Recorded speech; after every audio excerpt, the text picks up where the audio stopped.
第三，晉級晚上嘅總決賽。國家隊奧運代表張雨霏63歲新星，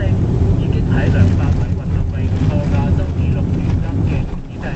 分別以成績第二。救護車你都唔使咁嘅樣啊嘛！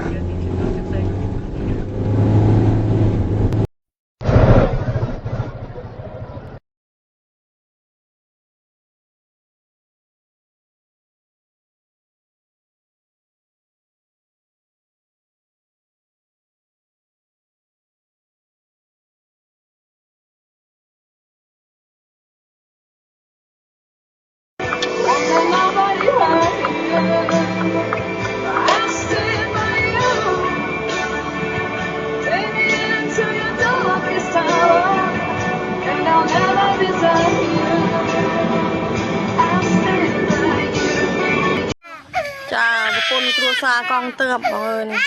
គេខ្លួនពីតាក3ម៉ោនេះកូនឡើង4ម៉ូតូគ្មានជីក៏គ្មានដាំបាយហូបដែររត់មកតាមគេតាមឯងមកក៏យន់តាមគេមកបងអើយនេះ